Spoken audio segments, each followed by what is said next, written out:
friends, Mrs. Brown here again, and I've got another story for us this week. This week I have a fiction story, so it is make-believe, called Venus the Flytrap Who Wouldn't Eat Flies. Do you guys know what a Venus flytrap is? A Venus flytrap is a real kind of plant, even though this story is fiction. And Venus flytraps don't produce food for themselves like other plants do through photosynthesis with light and water and the nutrients in the soil. Instead, they eat bugs, they eat flies to get their nutrients to be able to grow. Ooh, let's check the book out. There's Venus. Ooh, she has eyes. Real Venus flytraps don't have that. And she looks awfully worried by the bug flying around her. So check it out. Here's Mason. Mason owns Venus, and he's telling his mom that there's something different about her. She won't eat the bugs. He tries to see if maybe she just doesn't like flies.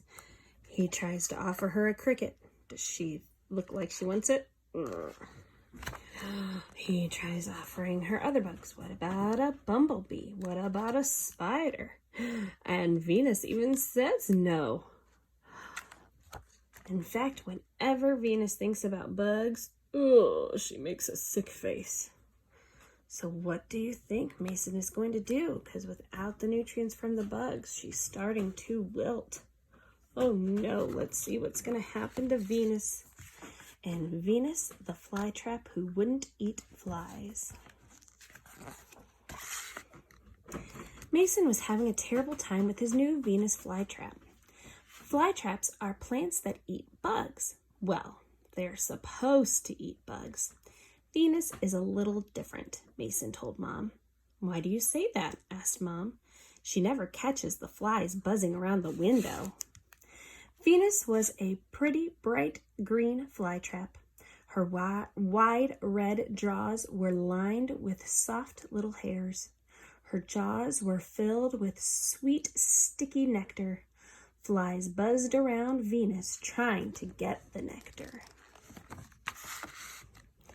When a fly touches those hairs, snap, Mason said.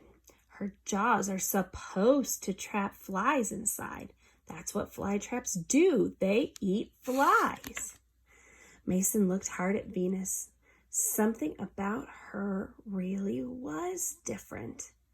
Then Venus cried, "Ew, that's awful. I wouldn't eat a fly." Mason swallowed hard. Was Venus really talking? Well, what about a crunchy cricket? Mason asked. He pointed at one outside the window. Said Venus, shaking her head. How about a buzzy bee? Asked Mason. He showed her one as it flew past the window. Said Venus, and she snapped her jaws shut. A wiggly spider? Mason asked. He wiggled his fingers. No, cried Venus, covering her eyes. Mom, I don't understand why Venus doesn't eat flies, said Mason. Flytraps aren't like other plants. Flytraps can't make their own food. They must eat meat to live. You mean bugs, right? Asked Mom. When she heard the word bugs, Venus shook. She sank down in her pot. Yes, said Mason, she's supposed to gobble up flies and wasps and beetles. Ew, ew, ew, said Venus as she covered her ears. Let's give her time, Mason, said Mom. She's still getting used to living in a new place. Venus will eat sooner or later. But Venus did not eat. Her bright green jaws turned pale yellow. Her stem bent way over. Oh dear, Mom sighed. Poor Venus isn't doing well. What should we do, Mom? Asked Mason. Let's take her to Papa Longo, Mom said. He grows beautiful plants. If he can't help her, no one can. Oh, poor Venus. When they put Venus in a little basket and hurried to Papa Longo's pizza pies. Hello, hello, Papa Longo said. What have you got there, Mason? Mason held up his sick plant. "It's Venus, my fly trap," he said. "Papa Longo, she just won't eat." Papa Longo took a fresh pizza pie from the oven.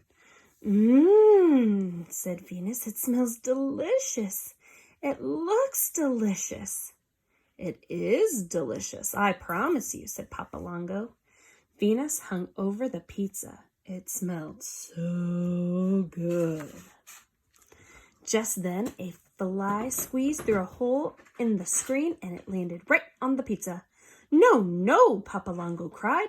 "It's stuck in the cheese. I can't serve my customers a fly pizza." "Papa Longo?" Venus began. "Yes, Venus?" he asked. "May I have a slice?" Oh, she's getting hungry now that fly's landed on that pizza. I love pizza too. "Now the fly trap wants to eat a fly," said Papa Longo. He cut a little piece of pizza and held it out to Venus. Venus opened her mouth wide. Snap! Venus snapped her jaws shut. "Yum!" she cried. Oh my goodness. How did Mason solve the problem? Yep, he went to Papa Longo. And did Papa Longo really decide to feed her a fly pizza? No, a fly just happened to land in a pizza, and she thought that pie looked so delicious, even with that fly on it, that she'd give it a try. You know, you never know what you like until you give it a try. I always have to tell my boys that. All right, second graders, you ready for my challenge? Remember, you don't have to do it if you don't want to. I want you to tell me about a food that you really didn't think you liked, and then you tried it, and if you liked it afterwards, or if you still didn't like it. All right, guys, I will see you next week. Bye.